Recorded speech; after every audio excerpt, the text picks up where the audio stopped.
right now. So Alan is a graduate of NC State and civil engineering, and he joined the Turnpike Authority in 2017. And he's responsible for the Triangle Expressway that's 18.8 miles. I also didn't know the length of that, around Wake and Durham counties. And he's going to tell us about the finishing of 540. So take it away, Alan. Welcome. All right, thank you so much. And I have a PowerPoint that I'd like to share. And before I go full screen, can I get confirmation that you can see the start of the slideshow? All right, thumbs up, that's great. All right, so again, thank you for having us this morning to give you a little introduction to who we are at the Turnpike Authority, and most importantly, an update on the Complete 540 construction. So at the Turnpike Authority, we are about more than just operating and maintaining our toll facilities. In addition to our aesthetics and other amenities, we are constantly looking for ways to improve safety and the driver experience. So on the screen here is a network of the Turnpike Authority projects, and our network is growing as we are continuing to serve North Carolina's rapidly increasing population. You may notice there's different colors for each of the projects. The green projects are now open to traffic, and the white and the blue projects are in various stages of development or construction. So currently, Turnpike Authority operates and maintains two facilities, the Triangle Expressway here in the Raleigh-Durham area and the Monroe Expressway in the Charlotte-Monroe area. And the Turnpike Authority collects the tolls on the I-77 express lanes. There are currently 4 projects under construction, and those are the I-485 express lanes in Charlotte and the 3 Complete 540 projects, which we'll talk about a little bit later. US 74, I-485, and I-77 are part of an express lane network in the Charlotte area. And express lanes use dynamic tolling, where the toll rates change based on demand to guarantee a minimum speed in those express lanes. So on the screen here, you can see the network of states that the Turnpike Authority is interoperable with. And North Carolina Quick Pass, which is our toll payment program, is one of the most interoperable toll payment programs in the United States. NC Quick Pass offers customers in these 18 states a better commute and an easier way to pay, which means NCTA is the most interoperable toll agency in the nation. So the customers in these 18 states can use their transponders on Turnpike Authority's facilities, and conversely, those agencies accept the Turnpike's transponders on their facilities. And here's where we always talk about our little marketing slide. You can always apply for an NC Quick Pass transponder. The sticker, which we show right here, is free. All you need to do is set up an account, and you can save 35% on your toll bill as compared to a bill by mail rate if you were to drive on the facility without one of those transponders. So first, I'll give you an introduction to some of the services that the Turnpike Authority provides, and follow that with a few examples of our safety and innovation efforts. So on the screen here is a picture of the Traffic Management Center, or TMC, located in Raleigh. From this facility, Turnpike Authority and other DOT facilities are monitored over 3 separate shifts, 24 hours a day, 7 days a week, 365 days a year. On Turnpike Authority routes, there are dedicated State Highway Patrol and Incident Management Assistance Patrol, or IMAP, shifts during the weekday working hours, and on all statewide routes, there is an increased storm response during inclement weather events like hurricanes and snow and ice storms. So just below the TMC banner in the top left corner, you can make out a bank of windows. The room on the other side of those windows is where North Carolina Emergency Management's State Emergency Response Team, or CERT for short, is located. And it's really beneficial to have North Carolina Emergency Management CERT team co-located with the TMC operations staff to help with response times to incidents. that they can both be looking at the same video wall, which you see on the right side of the screen. And as soon as one of the operators notices an incident, they can get on the phone and call the CERT team and say, hey, look at monitor number 15. We've got an incident out on I-40 in Greensboro. And then the CERT team can dispatch emergency response, help cutting down on that response time, which we all know, seconds equal lives. And so it's always good to respond as quick as possible. Here in the foreground of the picture are Reggie with the gray cap on, and to his left is Jessica. Those are the Turnpike Authority dedicated TMC operators who monitor the Triangle Expressway. And you can make out, depending how big your screen is you're looking at, the video screens on the right side that have the small little yellow banner in the top left corner. Those are the dedicated Triangle Expressway video monitors that we use with our CCTVs out on the facility to monitor the facility.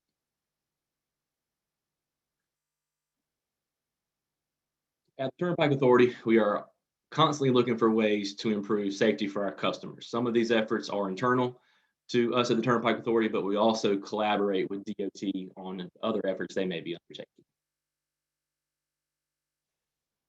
Currently, we have 4 different wrong-way driver technologies installed as part of a pilot project on the Triangle Expressway, and we hope to very soon determine the system we like best to implement throughout the Triangle Expressway and on the Complete 540 projects. So this picture is a picture of the installation at the Davis Drive off-ramp off of NC 147 northbound in Durham, and I'll kind of walk you through how the system works. So we are taking the picture at the stop bar at the intersection with Davis Drive, and we are looking the way that a wrong way driver might go on this exit ramp. And so once the wrong way driver crosses the stop bar, you might make out here a pole with 2 different cameras installed on it. One camera is facing back towards us, and another camera is facing towards Triangle Expressway down the ramp. And once the vehicle enters the ramp the wrong way, the camera picks it up and triggers our wrong way, do not enter flashing beacon signs. You see the first pair here in the foreground.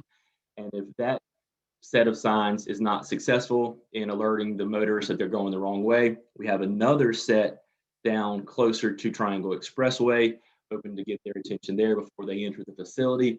And as we all know, we've heard on the news that wrong way driver incidents almost always end in really devastating crashes, a lot of times fatalities. So we're doing everything we can to try and stop that.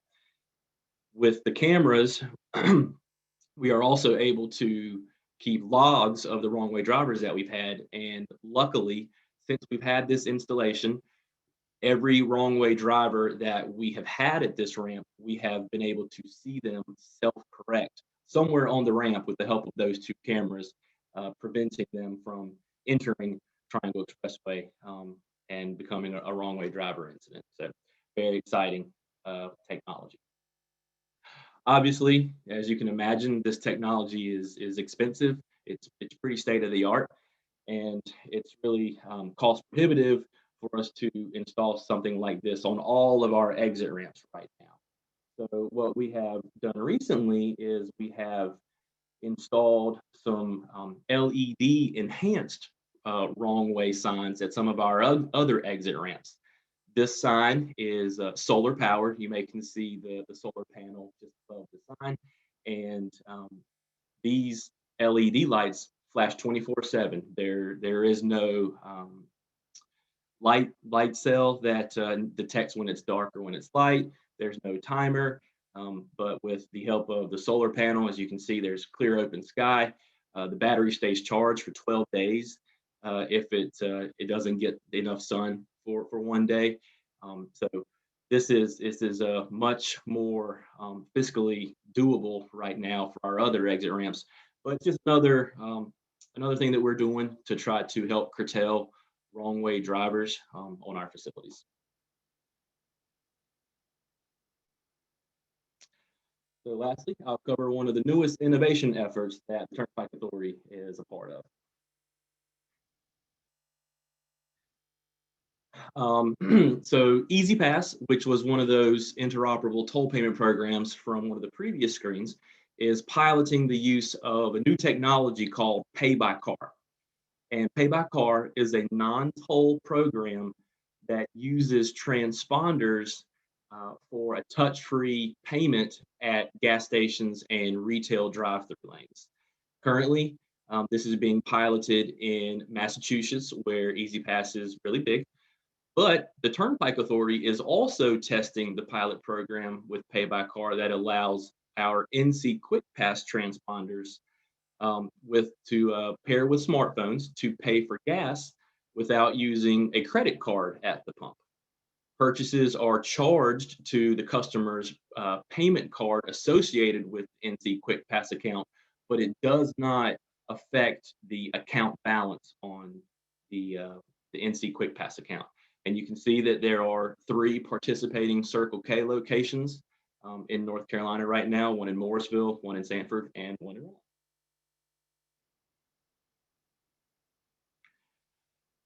So on the map here is a picture of the currently open Triangle Expressway, which runs from I-40 in Durham down to NC 55 in Holly Springs.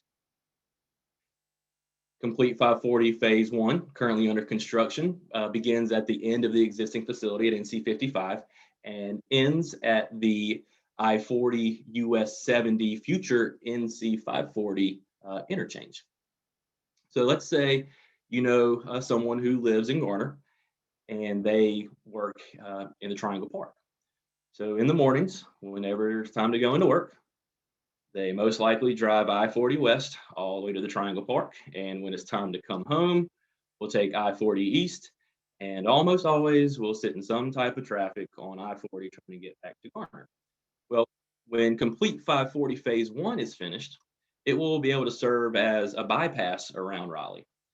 But even if they're not traveling the entire length of the facility, we're going to have 17 interchanges that will help our customers access all points in between. All right, so let's get into what everyone's ready for, a little update on the construction of 540 Phase 1. So Complete 540 Phase 1 is comprised of 3 projects. You can see their step numbers on the bottom of the screen. The first, the smallest, is R2721A. The middle project is R2721B. And the big project at the end is R2828. In the bottom right corner, you can see where the new interchanges are going to be located when Complete 540 Phase 1 opens. So just some brief information about each of the projects. R2721A being built by a joint venture of Branch Civil and Flatiron Constructors, and the lead design firm on the A project is Gannett Fleming with a construction cost of $183.5 million. R2721B, again, being built by a joint venture of Branch Civil and Flatiron Constructors. Their lead design firm on that project is HDR, and that contract has a cost of $160 million. R2828, the biggest project, being built by a joint venture of Lane Construction and Blythe Construction, and their lead design firm is WSP, and that construction contract cost is just over $403 million. So these numbers are hot off the press just from yesterday. It gives a snapshot of the bridge construction that is currently underway on all 3 projects. The R2828 project was the first one to go to construction, so that's pretty illustrative here of the number of bridges that they currently have under construction. The A and the B projects have much fewer bridges, mostly because the 2828 project has the turbine interchange, which we'll look at a little bit later. But you can see that all 3 projects are well underway with their bridge construction. Before bridges, usually culvert construction happens because this is where creeks and jurisdictional features have to run through the project. So those need to be completed first so contractors can access the entire length of the project. You can see that each project has a handful of culverts that have already completed, with many more currently under construction and just a small few that have not yet. All right, so let's dive into a little bit about each project. So again, R2721A begins at the end of the existing facility at NC 55 in Holly Springs and ends just east of Pierce Olive Road. So an interesting design feature of the R2721A project is that a diverging diamond interchange, or a DDI for short, is going to be constructed at the Holly Springs interchange. If you don't know what a DDI is, I'll give you a quick introduction to it. So let's say you are this orange car and you are driving up on Holly Springs Road and want to make a left turn to head left on toll NC 540. If this were a typical interchange design, you would most likely drive up this side of the road here, and you would have to sit at this traffic signal to wait for either a protected left turn or a permitted left turn with a gap in oncoming traffic. What DDIs do is they try to get flow through the interchange quicker and allow freer access, free flow movement from the cross street, which is Holly Springs Road, onto the main facility, which is toll NC 540. So on a DDI interchange, if you're the orange car, you'll come up normally on the right side of the road. And once you get to the interchange, you'll actually swap over to the other side of the road. Now, what this does is it allows you a free flow movement onto the facility that you're trying to access and it prevents you from having to sit and wait at this traffic signal. So again, DDIs help promote quicker flow through the interchange and freer flow onto the high-speed facility. You can also see down in the bottom left corner, there's an artist rendering of what the DDI interchange at Holly Springs Road is going to look like when it's done. If you want to get some more information on DDI interchanges, in Google, you can just type in ncdot.gov diverging diamond interchange, and it'll take you to a website that the department has created devoted to nothing but DDI interchanges with illustrations, with information, things like that. Interesting fact is that the 440 widening project that's going on the Beltline right now is going to be installing a DDI interchange at the Western Boulevard interchange. So we're going to go from 0 in the area to 2 very quickly.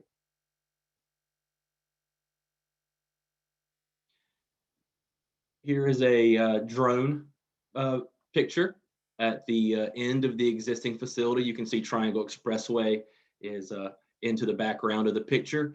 We are looking at the all traffic must exit at NC 55. You can see the new bridge construction there in the middle of the screen. You can see the piles that have been driven on either side of NC 55 and the interior bent there in the median. Once Complete 540 Phase 1 opens, the pavement that you see that is stopped in the middle background of the screen will come towards us, and that bridge will carry the future eastbound lanes over the new bridge. And this is just a 180-degree turn of that drone to give you an idea of how the new facility is going to take off once you cross over NC 55 there. And you may notice in the middle of the screen, you can see some piles that have been driven for the future bridges that will cross East William Street. And here's just a little bit of a older, but a more close picture of those two bridges being constructed. You can just see the amount of clearing that has been done to allow the facility to take off in this direction. All right, so R2721B, the middle project, begins at the end of the 2721A project, and it will end just east of US 401 near Wake Tech's South Campus. As I mentioned before, this is a culvert being constructed, a double barrel culvert that will eventually carry Middle Creek through the project corridor. You can see the contractor there is forming his rebar for the roof to be poured on this double barrel culvert. This is an older picture. As I mentioned, culverts were done early on in the project. So this is a more updated picture of that culvert construction. You can see that the roof has been poured, but uh, as environmental stewards, we don't want to dam up and stop the creek from flowing. We want to try to be conscientious of aquatic life and the environment outside of our project limits. So we require contractors to build diversion ditches, which you see there in the middle of the screen, which still allows the creek to flow through the project, but also allows the contractor a dry work environment to construct and complete the culvert. And this is just a zoomed in picture at one of the ends of that diversion ditch. You can see the shoring that was installed that diverts the water into the ditch. Once the contractor is done, he will yank out that shoring and Middle Creek will flow through that double barrel culvert. And that's where it will be as construction continues and NC 540 crosses over Middle Creek. And here is another picture. I thought this was pretty cool, looking west towards Westlake Road. You can see the side slopes are starting to take shape. The median has been shaped. It's already starting to get grass growing in it. And the eastbound and westbound lanes are really starting to take shape. And you can see, exactly where they're going to go. All right, so the last project, R2828, begins at the end of the 2721B, and as I mentioned before, ends at the what we like to call the turbine interchange, which is an interchange that I-40, US 70, and toll NC 540 will all meet at. This is a rendering of what that turbine interchange will look like at I-40, US 70, and NC 540. You may notice that some of the roadway alignments have different colors, that there is a darker gray asphalt looking color and a lighter tan dirt looking color. And there's a reason for that. When R2828 is completed, the contractor will have paved all the way up to the alignments that you see that have the gray asphalt looking color. Those are the alignments that traffic will be able to drive on when phase one is open. The R2828 contractor is required to build up to a certain point the remainder of the alignments that you see in the dirt color. But because phase two is not open yet, traffic will not be able to drive on those alignments. But when phase two is completed, that contractor will finish the remainder of the typical section for those roadway alignments. They will pave those, and then when phase two is open, traffic will be able to drive on all of the alignments you see here in the turbine interchange. And this is just a picture of some of the bridge construction, showed you some of the culvert construction earlier. You can see that the contractor is starting to install their stay in place forms. This was a conscious effort. You may see that the bridges aren't in a straight line with each other, the ends of the bridges. For our aesthetics, we typically like for them to be perpendicular to the roadway and on the same length. But because of the creek that's flowing through here, we made a decision to offset those a little bit for our future maintenance. And so again, being conscientious of our budget and of the environment, we are always looking for things that we can do to help with both of those aspects. So next, we're going to look at a drone video that was shot at the turbine interchange. It'll stay still and it'll spin 360 degrees, and I'll stop it occasionally just to give you a little perspective of what you're looking at. So we are looking right now to the north towards downtown Raleigh. Those bridges you see there are the US 70 bridges that cross over I-40, and that's I-40 there on the right side of the screen.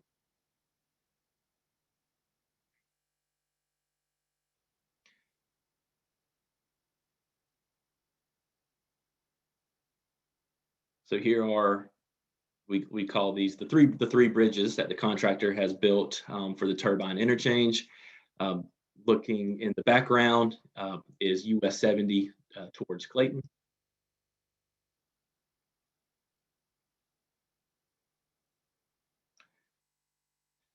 This is going with traffic, I-40 eastbound towards the I-95 interchange down to Johnson County. And you can see some of the ramp alignments for the future turbine for NC 540 starting to take shape there with some of the grading the contractor has done.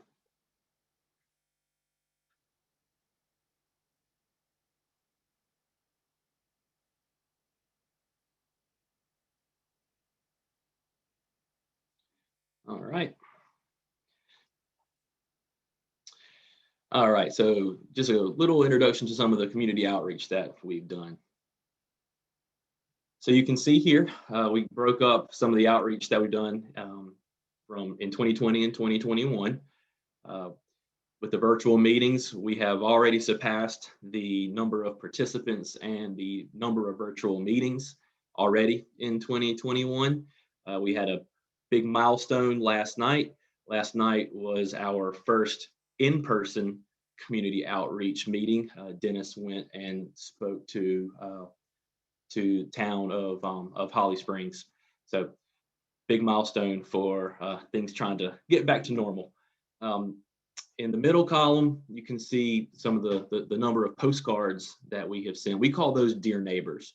And we try to tailor those to individual neighborhoods to let them know of any upcoming work that they might soon be hearing or seeing close to them. You know, we've got close to 20 miles worth of project here. And so someone who lives in Holly Springs on the beginning of the A project may not really care about what's going on in the turbine. And so with the help of our communication staff, they have helped really make those personal for each of the neighborhoods when certain work activities may be coming up in the near future for them. In the last column, resident inquiries, we have a dedicated Complete 540 hotline. We have a dedicated email address and a telephone number that are monitored by a consultant for the Turnpike Authority who has been with us since the beginning of the project and are some of the most knowledgeable people about the project. We'll provide those at the end of the presentation in case anybody has any questions, but you can see the number of telephone calls and emails that we've responded to in the last couple of years. So in addition to our residential outreach, Turnpike Authority has taken a proactive approach to reaching out to several different entities. We are in constant contact with the various municipalities along the corridor to ensure that their needs and wants are incorporated as much as possible. We are continuously letting businesses and emergency services know when we anticipate periodic closures because those closures can at times have an effect on accesses. And lastly, we are always in constant contact with our federal partners at FHWA, making sure they're kept apprised of all of our project updates. So next, we're going to look at a really quick video of how you can see current construction activities that are happening on the project via the project website. So you can go to the Complete 540 project page, click the interactive map hot link, and it'll take you to a map of the project. Each of these orange barrels is a current construction activity, and you can pick on any one and see the information about that particular construction activity that's going on at any time.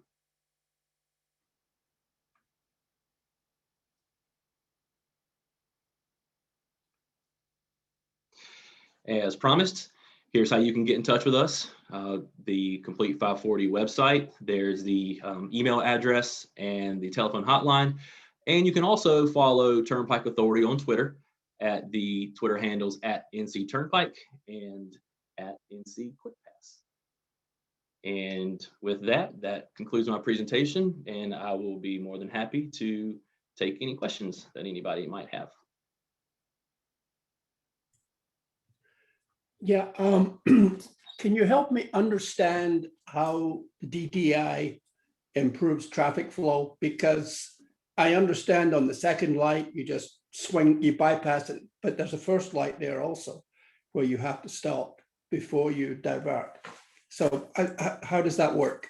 So it's mostly just to help that left turning vehicle, that orange vehicle that I showed, get on the facility quicker. You know, when you come up to the interchange and you have the first set of ramps, you're always going to have a traffic signal there to help people who want to get on or off the facility there at the first signal. But it switches you over to the other side to prevent that orange car from having to sit at the second traffic light. Okay. And so that's the one that it's really trying to help people get on to the facility quicker.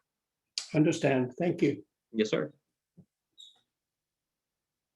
Alan, I think your presentation is fascinating, and thank you for showing us all that. I'm really curious as to the last little segment that might include us in the Nightdale area. Have they started doing anything as far as purchasing the land or clearing any trees there yet, or is that still 10 years down the road? So yes and no's to both of your questions. We have started doing some early activities that we have learned are long lead time activities, like getting certain right-of-way purchased.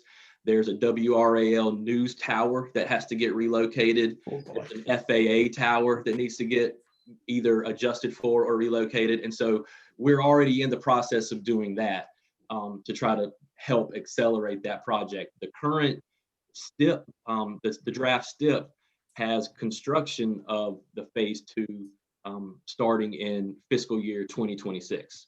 But again, that's a draft. It's always subject to change, but we have been able to move that forward by a few years from when it was first programmed a few years ago. And what is the ETA of completion for like getting traffic from the existing 540 on the west side of Raleigh down to the turbine? So it's going to depend a lot on the construction time that the contractors are going to put in their design build bid. It's typically between 3 and 4 years for projects of this size. So if we start construction in fiscal year 2026, you're looking fiscal year 2029, 2030, somewhere around then for the entire outer loop to potentially be finished. Gotcha. Cool. Thank you very much. Yes, sir. Go Wolfpack. That's right. Yeah. And given the timeline of these projects and the rapid growth of the triangle, will these new roads be outdated the moment they are launched? Oh gosh, I hope not. You know, we were having really incredible traffic growth pre-COVID on the existing facility. We saw a big dip with COVID naturally. We are starting to ramp back up to our pre-COVID numbers. We're not there yet. I don't know if we'll ever get back there with people having alternate work schedules, with Zoom meetings. So the fear of these facilities being obsoletely designed is less, in my opinion, now because of that. But you know, with the growth that we're having here in the Triangle, I mean, it's good for us, good for business, but we're not anticipating these facilities to be obsoletely designed anytime in the near future.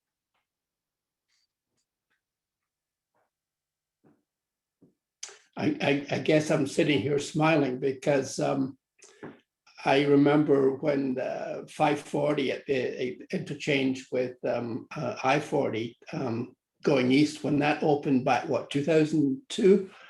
And it was wide open. And today, yes, a big different picture 20 years later. So I'm wondering, you know, going back to the same question, you know, 20 years after you open, is it going to be congested? Well, before we do any of our designing for a project, we do a traffic revenue forecast. We have a consultant who does a 30-year projection of traffic revenue, and so with those with those reports being done, we designed the project for a 30-year horizon. And so, Okay. so to answer your question, we do everything we can to ensure that doesn't happen. We're also in that turbine interchange. We are already setting up that turbine in the case we have just a boom in growth, that there is some things that we can do in the future that will not affect traffic, but help make the turbine function better. So we're doing pre-planning for that, because it's easier to do that now when it's closed to construction as opposed to trying to do things when traffic's on it. So with that traffic and revenue forecast 30 years down the road, and also some forward thinking with our design now, I really don't see us running into that issue 20 years, 30 years, in the future. Okay. Thank you. Alan, one more quick question. As far as the toll part, is the toll going to end at the turbine or going up to where Nightdale is? So in order to have the phase 2 constructed as soon as it is, phase 2 is going to be tolled as well, just because of where the project originally scored in the draft STIP. It was so far down the road that the reason that it gets tolled is the local municipalities asked the department, can you please accelerate this project? And we understand that in order to accelerate it, it may have to be tolled to help pay for it, because it just didn't score high enough in the statewide tip. And so that's why the current section was tolled, because it got accelerated to be able to be built. And the same thing for the phase 2, which will end up at the I-87 interchange. That will also be tolled as well in order to get it constructed as fast as it is. Gotcha. Thank you.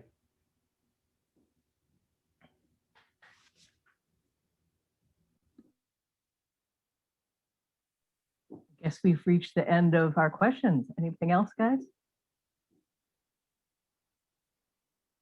All right. Oops. Can you see a certificate of appreciation there, Alan? Yes, I see it now.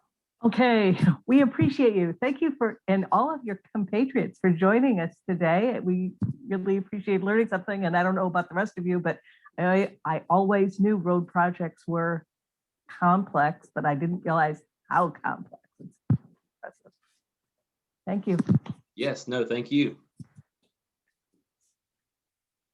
Right. Well, if any of you want to, again, remind us who you are, and if we may want to contact you again, please speak up.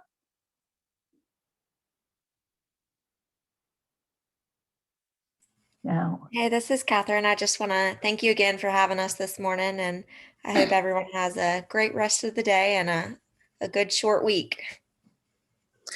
Hi, this is Caroletta Daniels. I made the initial contact, as Catherine said, and I ditto what she said. Enjoy the rest of your week. Thanks for having us. Thank you.